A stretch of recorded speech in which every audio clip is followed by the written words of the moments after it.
What's going on, guys? Welcome back to another video, and today we are previewing the New York Giants at home against the Tampa Bay Buccaneers in this Week 11 matchup in the NFL. First things first, I am especially looking forward to this game because this is another game we could actually win. So we haven't had times like this in quite a while. So we faced the 49ers, we beat them. Now it's time to face the Tampa Bay Buccaneers. Let's see if we can get two in a row. That will be hard to do. Because the Giants haven't done that in a while. I can't remember the last time we've done that, win two in a row, because I think we won 5 games over the last 2 seasons, so that's pretty sad. But it doesn't matter. I'm especially looking forward to this game because this is a game that we might actually win, and we're going against a high-powered offense that not really scores points that much, so I expect our defense to do well in the red zone, but I expect us to give up a lot of yards just because our secondary isn't playing how it should be, and we're missing guys. We don't have enough defensive talent in the secondary. So there's that. And I'm really looking forward to JPP coming back and potentially getting a sack on Eli Manning. That's weird. That's weird to hear about. Not that I want JPP to sack Eli Manning, but you know what I mean. JPP is coming back home to MetLife, but this time he's on the other side of the field. He is on the defensive side while Eli is on the field. And we didn't think that would ever happen, right? So JPP is riding high this season so far with 8 sacks in the NFL compared to the Giants as a whole defensive unit, 10 sacks, and I believe the leader in sacks for us is I think it's BJ Hill. Correct me if I'm wrong. I think it's BJ Hill. I think he has 3 sacks or 2 sacks. We're not looking good right now as far as our defensive pressure and sacks go, but it is what it is. JPP left our team, and now he's with the Buccaneers. Let's see what happens there. Let's check the injury report for the Buccaneers and the Giants. We're going to start off with the Giants. The Giants are relatively healthy. Yes, we have got a lot of guys on IR, but as far as the guys that are on this roster as we speak right now, we're pretty healthy. We've got Antonio Hamilton, our cornerback. He's dealing with a hip injury, limited practice, so he might play. He's mostly a special teams guy, so I don't expect him to be a huge impact for us. We got Alec Ogletree, who's dealing with a rib injury, and he's limited in practice, but reporters came out and said that it should be nothing to worry about. He will play against the Buccaneers, and he should be fine. It's just a minor injury to his ribs, a little wear and tear going on. We got Elijah Penny, our fullback, who I like, who could actually catch the ball. So I like Elijah Penny, unlike Shane Smith, who I don't ever think caught the ball before. So Elijah Penny is dealing with a back injury. He left that 49ers game mid-game and never returned, and I guess he's still dealing with that same injury with the back. So expect him not to play. I don't know if we're going to... He's a big part of the offense, not because we really use him, but for personnel purposes, being in 21 personnel, 2 running backs, 1 tight end. A couple times in that 49ers game, we were in 22 personnel. We haven't seen 22 personnel from the Giants. I honestly, guys, I can't even remember. Maybe since Henry Hynoski, I don't know, that we ever went in 22 personnel, which is 2 running backs, which is the fullback and a running back, and 2 tight ends. I mean, we were actually in a power set. He was a big part of that offense on Monday night, and I want him to play. I hope he plays in this game coming up so we can get back in that 22 personnel. Then we have Curtis Riley with a shoulder injury, and he did not practice. I'm not too worried about Curtis Riley because quite frankly, I don't like Curtis Riley. I think he sucks. He does tackle well. I will say that he does tackle well, but he just takes the worst freaking pursuit angles I've ever seen. So hopefully he does not play. And Michael Thomas, who ranks high in Pro Football Focus, that's just Pro Football Focus. I don't believe everything they say, but Pro Football Focus says Michael Thomas rates high. He's in the 90s as far as a safety so far this season. So if he could play instead of Curtis Riley, that would be fine with me. So Michael Thomas in for Curtis Riley, I'll take that all day. Relatively speaking, we are looking healthy on each side of the ball right now. We're probably looking at just 2 guys who won't play because of injury. So there's that. And then we look at the Tampa Bay Buccaneers, guys. We can really secure a win, especially because of these injuries. We're looking at key guys that are injured that might not play on Sunday. We're looking at Peyton Barber, running back. They already have trouble running the football. They have Jacquizz Rodgers. They have their rookie Ronald Jones, but he has not been healthy. He has not played, I believe, in the last 2 weeks. He probably won't play. He's been limited this week. He might not even play this week. We look at now Bo Allen, who is in limited practice with a foot injury. We look at Vinny Curry, defensive end, did not practice with an ankle injury. Levante David, one of the better linebackers in the league, obviously, with a knee injury, did not practice. DeMar Dotson, their starting right tackle, did not practice with a knee and shoulder injury, so dealing with two of those. We've got Justin Evans with a toe injury. That is probably the only guy in their secondary I'm worried about is Justin Evans. You look at their cornerback core, Ryan Smith. You look at Brent Grimes, who's old and small, so I don't worry about him whatsoever. And then the starting safety next to him, I don't even know his name. I think Isaiah Johnson. I don't know who that is. So obviously I'm not worried about him. So when it comes to the secondary, I think we're going to light it up, and we'll get to that in my 3 keys to success. We got Ronald Jones, like I mentioned before, with a hamstring injury, limited practice, but I don't think he will play. Chris Godwin, who I think is one of the more underrated football players in the league right now. I'm talking football players, not just wide receivers, football players. This guy could literally be a number 1 receiver, but is overshadowed by the likes of Deshaun Jackson and Mike Evans. So if he doesn't play, that will be key. And then we have Carl Nassib, who I think is a very good defensive end with an elbow injury. Did not practice. And MJ Stewart, a depth cornerback, a rookie depth cornerback, did not practice with a foot injury. So we're looking at a lot of guys that did not practice and a couple guys with limited practice that might not even play, like a Ronald Jones and Peyton Barber, both running backs. So you're looking at Jacquizz Rodgers, and that's pretty much it. And Dyer Agumbamwale, I remember watching him I think he went to Wisconsin or something like that.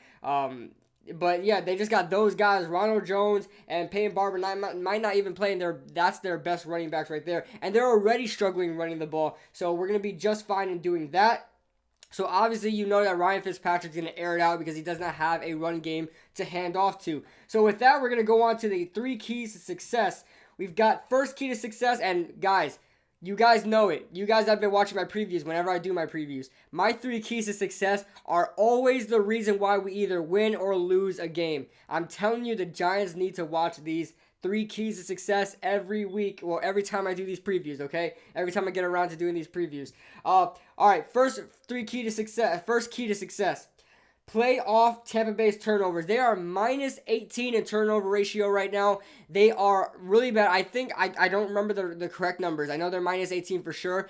Shout out to Entertainer Talking Sports, because he mentioned that in his preview video. They are like minus 18. I believe that they have 23 turnovers and like 5 takeaways or something like that. That's a ridiculous number. And I believe Entertainer talked about that. That's the most in the NFL right now. So think about it. Ryan Fitzpatrick is going to mess up. If he doesn't mess up, it's going to be somebody else. There's going to be fumbles. Remember, Jacquizz Rodgers, he's a smaller running back. He's going to have to carry the load for them. He's a smaller running back. Peyton Barber, Ronald Jones might not even play.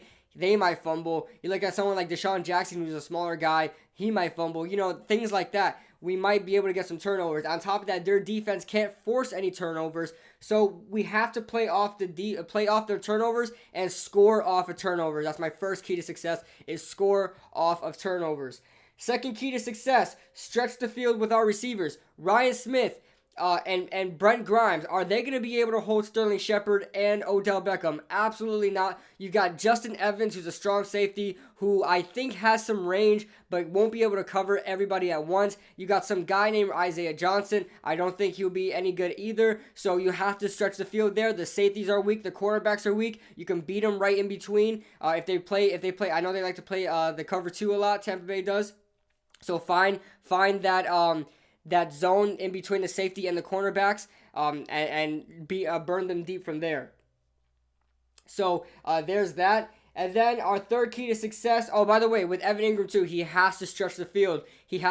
Open up some opportunities for Odell and Sterling Shepard. Can't forget about Corey Coleman, who we signed. That Pat Shurmur did say that he's going to give him more reps in this upcoming game. So expect Corey Coleman to also stretch the field, and he's one of the fastest guys on this team right now besides Odell Beckham. And those 2 guys will really stretch the field. Evan Ingram should be a big part in that as well. So stretch the field with your receivers. Our third key to success is chew the clock with Barkley. Listen, the Tampa Bay Buccaneers are really going to rely on Ryan Fitzpatrick moving down the field. He has thrown for 400-plus yards in every single game that he so far started this year for the Tampa Bay Buccaneers.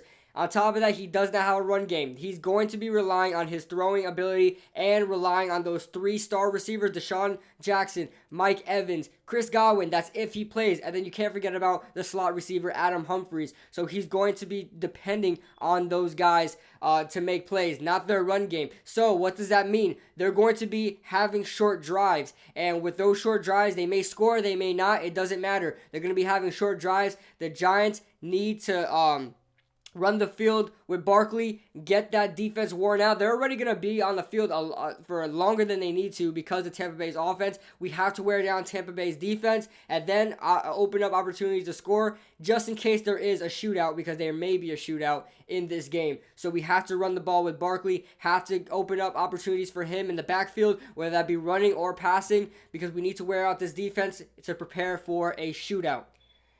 Those are my 3 keys to success. Leave your 3 keys in the comment section below. I'm sure I don't have the only 3 keys, so you guys have some keys as well. Leave those in the comment section below. All right, it's time for everybody's favorite segment of the previews that I do. We're going to compare the depth charts, and you guys know so far this season, every time I compare depth charts in this season, we haven't been looking very well on paper against any other opponent, but this year may be this week may be different. So we're going to start off with the quarterbacks right now. Who's flying high, who's not? I am honestly going to take Ryan Fitzpatrick over Eli Manning right now. Call me a hater, whatever you want to say. Ryan Fitzpatrick has thrown over 400 yards every game he started so far. Okay, that says enough. I don't care if he got benched for Jameis Winston, whatever. It doesn't matter. Okay, Ryan Fitzpatrick right now is playing well. I don't think he could put up a lot of points, but yet is Eli putting any points up? Not really. So can't argue there that Ryan Fitzpatrick has the edge at quarterback. We then move on to running back. As far as running backs go, I got to give it to the Giants. Who do the Tampa Bay Buccaneers have right now? Jacquizz Rodgers, Peyton Barber, Ronald Jones. Like I said, those guys might not even play. You got Jacquizz Rodgers and that Agundawale guy that might play. So I'm going to give the edge to the Giants there. That's their first positional edge there. At running back, we look at wide receivers, and this one is very, very difficult because you got a Sterling Shepard, you have Odell Beckham, you have a Corey Coleman. But with the Tampa Bay Buccaneers, you got Deshaun Jackson, Mike Evans, and Chris Godwin. Listen, if Chris Godwin does not play, which it looks very likely he may not play, I have to give this edge to the New York Giants because they have a somewhat of a trio with Corey Coleman there.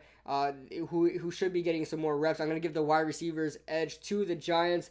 We then look at the tight ends. We got O.J. Howard, Cameron Brate, Anthony Auclair, and Alan Cross for the Tampa Bay Buccaneers. And O.J. Howard and Cameron Brate is a good duo. I don't think Cameron Brate has really gotten a lot of opportunities so far this season. I think O.J. Howard's been the guy.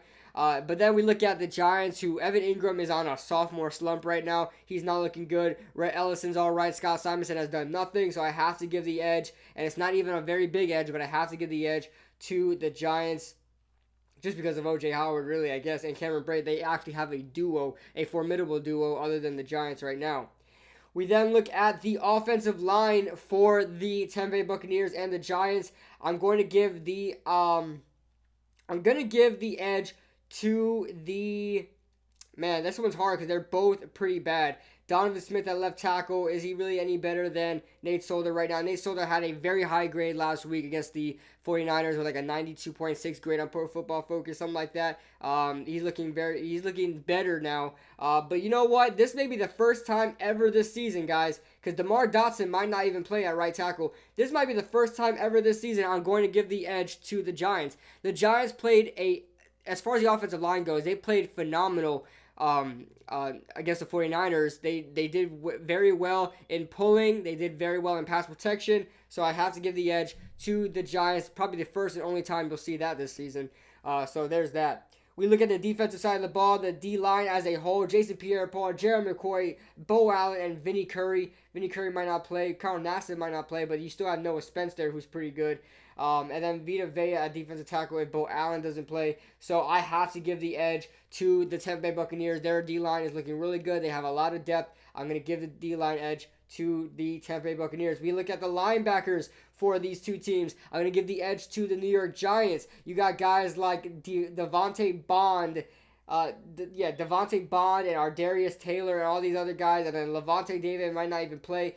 Kevin Minter's probably the only guy I really know of and has experience there. Other than that, for the Giants, we got Alec Ogletree, B.J. Goodson, who's coming off a 2-interception game. You got other guys like that, and then our linebacker core, Olivier Vernon, Kerry Wynn, guys like that. You could arguably say they're D-line, but it doesn't matter. I'm going to give the edge to the Giants there at the linebacking core. We look at the secondary, and guys, I have to give the edge. And by the way, Tampa Bay has Andrew Adams as well, so just keep that in mind. I love Andrew Adams. It sucks to see him go, and he has to play us as well, if you guys remember him.